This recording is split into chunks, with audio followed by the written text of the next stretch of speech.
am nañ ci taxawaay wala am nañ ci ay responsabilités yu ñuy war a assumer. wala ñu jox ko clairement. man damay jàpp ne que ba ñu jógee ci ay épisodes démocratiques yu am solo duñ fi jaaraat de 1960 à nos jours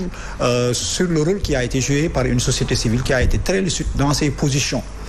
alors bi ñuy ñëwee ba on peut partir de 2011 on peut parler de l'avènement du 23 juin fekk ñu gën a am tuuti maturité wala am yu ñu ci fekkee ba ñu xeexee contre en tout cas la dévolution monarchique bi ñu doon évoqué le troisième mandat du président Abdoulaye Wade même si de fait on n'avait pas gagné sur ce combat contre le mandat mais amoon na benn société civile bu doon dégager wu un grand ensemble boo xam ne même s'il y avait des politiques ci biir Alioune Tine bi muy tudd ñu rendre ko hommage parce que on assume jamono jooju taxawaay yi ñu amoon am na lu ñu fi indi woon moom ak yeneen i morom yu nekk ci société civile malheureusement bi président de la République gagné en 2012 dañu nangu jël société civile boobu toftal ko pouvoir bi et je rappelle que foofu la COS M23 juddoo sax parce que dañu ne du ñu nangu société civile bi nga xam ne dafa war a am équidistance entre les contingences les groupes politiques war a mën a équilibrer xam nga favoriser le jeu démocratique ñu respecter les principes qui fondent effectivement l'état de droit et la démocratie société civile boobu bu ñu ko jëlee taftal ko ci pouvoir bi jox ko siège ñenn ñu leen di neexal weer wu dee dañuy tuddee seen bopp société civile mais du ñu ay société civile donc ñu nga xam ne ñoo sooke lool le président de la République d'accord ko ak yenn collaborateurs yi ba nga xam ne ci assemblée générale boobu dañuy woo tout le groupe de bi àndoon ak le pouvoir écarter les autres partis politiques indi leen seen i ay représentants ñooñu ñoo am la responsabilité d'avoir commencé à tuer la société civile donc ñun ci loolu lañu juddoo ne du ñu ko nangu dañu war a mën a sori pouvoir sori opposition poser le débat démocratique mais beneen bi mooy ñi ngi woote société civile parce que nag gis nga maam góor dinaa la wax fii nit ñi ni ñuy wéete seen bàmmeel bu ñu ñibbee seen kër noonu la ñuy wéetee seen conscience li ñu lay wax ak la ñuy def bu ci lu ci dul dëgg rek xam nañ yàlla xam na parce que ñun ñëpp la tax ñu toog par exemple plus de 10 ans yàlla dañ koy santé suñu borom des fois gars yi nañu vous êtes trop prétentieux non nous sommes là en train de constater des faits et que yàlla dimbali nañu ne bokkuñu ci ñi nga xam ne dañuy dem ci société civile bay taftalu ci pouvoir boo génnee nga ne société civile la fekk yaa ña ngi lay jox poste parce que dafa lay bloqué. alors justement loolu docteur ñëw na ci bu ñu demee bay wax ne y a une société civile colombe wala faucon est-ce que du poser problème ci débat démocratique bu nga xam ne toll nañ fi nga xam ne dañ leen di soxla ñoom société civile boobu est-ce que jafe-jafe bi tukkeewul ci société civile bi far ak bi nga xam ne moom dafa équidistant neutre buggul farak pouvoir buggul farak non xam nga est-ce que jafe-jafe bi newul fii sax le problème c'est en tout cas lexique boobu di waxu neutralité moo amul les gens prennent position dañuy wax lii du dëgg d'accord ñu ci des fois pouvoir bi nekkul ci dëgg on le dit comme opposition bi aussi opposition bu nekkul ci dëgg ñu ne la da nga neutre déedéet sur ce point fii kenn dëkkul di am dëgg kenn dëkkul ci ay lu dul dëgg fii li ñuy bañ mooy dañ bëgg nga wax catégoriquement comme mi ma ngi koy gis naan ku àndut ak Sonko ànd nga ak Macky pourquoi nous sommes libres extrêmement libres avant la naissance même de Ousmane Sonko avant la naissance même de Macky Sall les gens ont été libres ont pris des positions sur des questions qui les interpellent ils ont la liberté de dire fii dafa lëndëm fii dafa leer lii du dëgg ci li perception bi mu wax c'est à partir de la neurolinguistique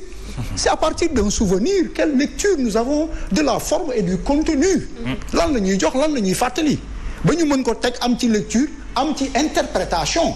donc nous sommes libres ay neutralité amu si c'est prendre des positions ne textes yi lii la ñuy wax nous sommes dans une république dans un état de droit boo xam ne ay textes ko tënk parce que bu leen di fàtte que balaa yenn acteurs yi di génn nit ñi dañoo yàgg dee di xeex di dénoncer yenn méfewu président de la République di ci am yaakaar ba alhamdulilah 2024 lu ñu am ci énergie dañ koy def pour mu dem jeexal na mais nag moom rek nekku fii te moom rek taxawaayam wala ay jëfam du loolu rek impacté dans notre vie il y a une troisième dimension mooy ñi nga xam ne dunduñu pouvoir dunduñu opposition dañu am seen i ay liberté am seen i xalaat ñii indi li ñu ne gënaluñu nii moo ñu gënal donc problématique boobu quand je parle de la responsabilité de l'État c'est par rapport à une histoire et des faits mais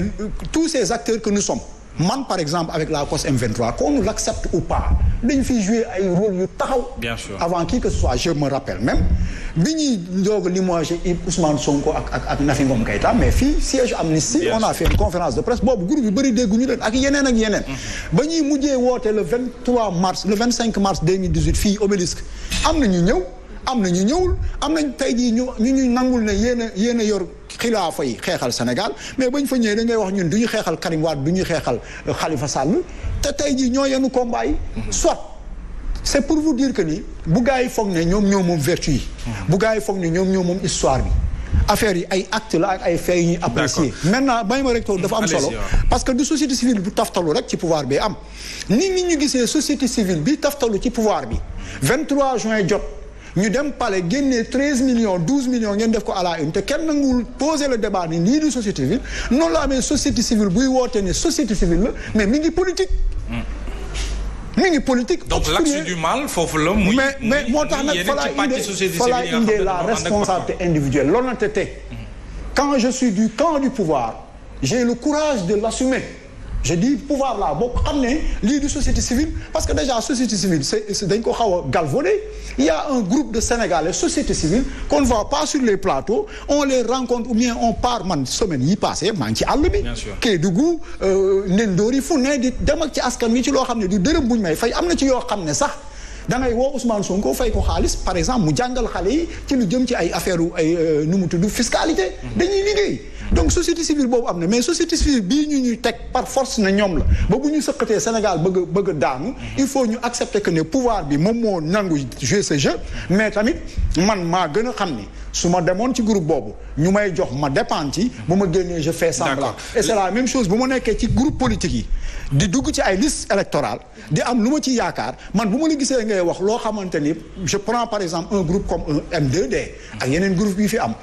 quand je pense que ni l'action de la société civile est en faveur d'un acteur politique qui qu'il soit moi je me dis ça c'est un jeu de dupes c'est pas de la société civile donc cette problématique par rapport à la société civile s'il y a la responsabilité de l'État il y a la responsabilité de Abdourahmane Sow de keneen ak keneen bi nga xam ne il est dans un faux jeu comme que nous sommes dans le consensus du faux au Sénégal dañ koy rafetal mais il faut l'assumer que ni am nañ ci responsabilité. léegi bu ñëwee ci politique bi ak tension bi Abdou plutôt docteur andi na ci jukk na ci yu am solo mooy yoon ñu war a mën a jaar ngir mayu ko ndax fi mu toll ci Sénégal doy na waar lool alors proposition yi am na yenn ci yéen ci société civile yi jàpp ne war nañu mën a taxawal nag un dialogue politique franc et sincère pour ñu mën a génn nag ci tourment yi nga xam ne mën na menacer stabilité sécurité ba jàmm ba sax démocratie réew mi alors est-ce que cette proposition là mën na nekk ci jamono ji nga xamante ni dafa mel ni ñaari pàcc yëpp moo xam pouvoir comme opposition dialogue de sourds la ñu gën a nemmeeku. bon je ne sais pas franchement parlant je peux dire sama yéene. ñun ñëpp suñu yéene. est-ce que dialogue politique mën na nu génnee ci situation bi. certainement je ne sais pas parce que niveau bi ñu yoo toll ci conflit bi dafa sori. c'est un niveau très très élevé. Voilà je ne partage pas ba dialogue mënatu fi. non mënul am dama ne xamuma li ma yaakaar lu nit mën a def mbaa mu wax ko pour jàmm am ci réew mi parce que jàmm mooy base bi ne ko nit def mais cependant aussi que nañ respecter les principes il y a des principes qu'il faut respecter et loolu ça engage du président de la République ba ki nga xam ne il est le moins impliqué ou concerné dans cette problématique ni ci président de la République parce que tamit sama waay problème fi ñu jógee daa sori de lu olof yi naan lu ji njaag rek yaay njaag moi je pense que ni tey jii qu'on le veuille ou pas ça c'est une finalité parce que ci njëlbeen aussi ba ñu jógee ci ay xeexu droits humains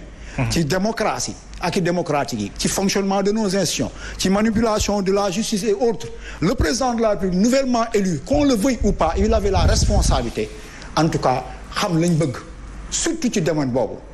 parce que tey li mu wax ci perception mooy ban souvenir lañu lii yëpp di rappeler ba tax na dëgg daf ñuy réer parce que la ñuy fàttaliku rek mooy fii de lañ daan jaar pour éliminer diw ba dootuñu xam lan mooy dëgg parce que tamit la problème il faut oser ñu poser ko au départ la COS M23 def na ci communiqué bu ñuy assumer ba tey te mu nekk de toujours d'actualité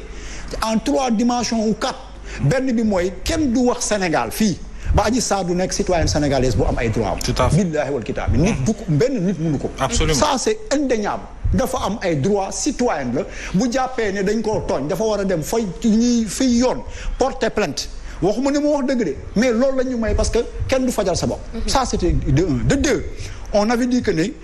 le citoyen Ousmane Sonko quel que soit son statut chef de parti ou pas li suñuy texte wax comme ci Adji Sarr dafa ni il jouit de la présomption